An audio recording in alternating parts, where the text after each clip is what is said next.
Well, thank you for staying up so late. It's almost 9 o'clock. It's past bedtimes, and I'm grateful that you all have taken the time. Some of you have driven from far. And, you know, we all have different realities, I guess. When Barack Obama took office, gas was $1.84.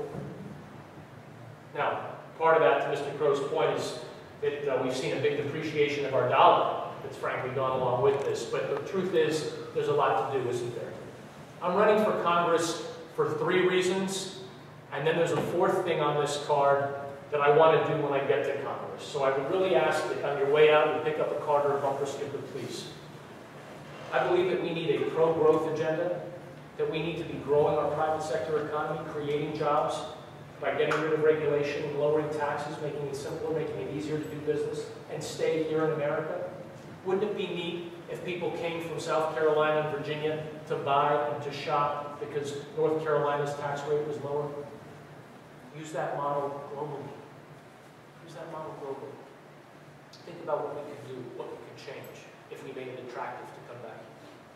I believe we've got to repeal Obamacare, we've got to repeal Dodd-Frank, and we have to repeal Sarbanes-Oxley. Those are 3 very specific things that we can do to get the economy moving. I believe that we have to pass the Republican budget, which lowers taxes, as I mentioned, repeals Obamacare, and brings back our defense spending that we need. I believe in preserving our conservative values. I think that the life of the unborn is worth fighting for. 56 million children later, I believe it's worth fighting for. We have to defend marriage. Traditional values have become a punchline. We have a ballot amendment, a constitutional amendment, this primary. Go out and vote yes to amend our state constitution to defend marriage. Our rights are God-given. We've chased God out of the courtroom, the classroom, and the foxhole, and we wonder why we're in the situation that we're in. We have to protect our homeland, yes, from Islamic extremists that want to kill us. We have to protect our homeland from an energy dependence. We have to protect our homeland from porous borders that allow people to come across, whether it's to steal jobs, to steal secrets, or even to plot assassination attempts. Yeah, it's happened. We've got to secure our borders. Protecting our homeland means being honest about the threat of currency manipulation from trade partners like China. We have to pay attention to what they're doing in the global marketplace. Those are the reasons that I'm running for Congress. But what do I want to do when I get to Congress? I want to bring principled leadership. I want to try and change the culture because I'm not satisfied with what we've got. Because doing what you've always done will get you what you've always got. So I believe that we need term limits, and I'm going to fight for them. I believe that we need to get rid of gold-plated health care for members of Congress. We need to get rid of pensions for members of Congress. When did being your congressman become a career? When? You allowed it. Finally, if we're serious about cutting the budget, we start with ourselves. We take a 25% pay cut. Oh, you can never make that happen. Watch.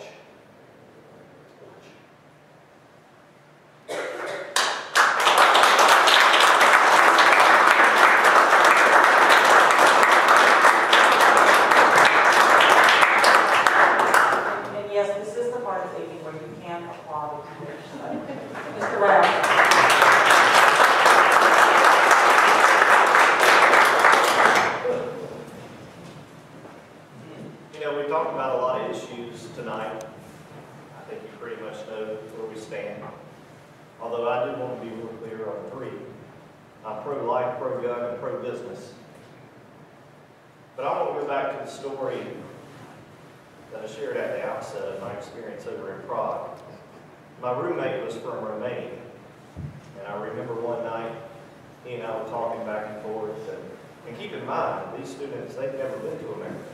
They've lived the vast majority of their lives behind the Iron Curtain. They dreamed of coming to America. And I remember one night very vividly, he looked at me, looked me in the eye, and tears welled up. And he said, David, he said, you folks in America, he said, you just don't have a clue. You don't understand. He said, you don't understand what you have. You take it for granted. You know, I'm reminded of the story that Senator Helms always told. I never heard this story until I started working for Senator Helms. But I'll be that's the story of the Constitutional Convention. When Ben Franklin walked out and a lady came and she tugged on his shoulder, on his sleeve, said, Dr. Franklin, what have we got? A republic or a monarchy? He said, my dear madam, we have a republic if you can keep it. That's the challenge every generation has. Can we keep it? That night in Prague, when my roommate looked me in the eye and the tears welled up, it hit home with me. Can we keep it? We don't understand what we have. You know, if you don't understand what you have, it's hard to work to keep it. You know, that's the challenge that we have today. We have a citizenry that doesn't understand what we have. We have a government. And by the way, I believe you get more of what you subsidize and less of what you tax, no matter what it is. You know, the unemployment, the welfare, all these things, we've created an entitlement mentality.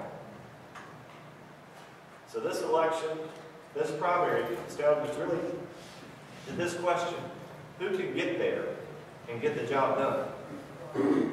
Everywhere I've been, I've helped bring forward solutions. I served with Senator Helms twice. He called me back the second time, not because he liked me, although he did. Not because I'm a great guy, although I like to think that I am, because he knew I could get the job done.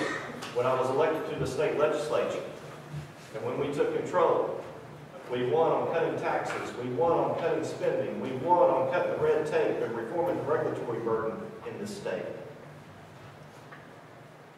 We won on medical malpractice reform. We won on tort reform. And in November, we'll win again.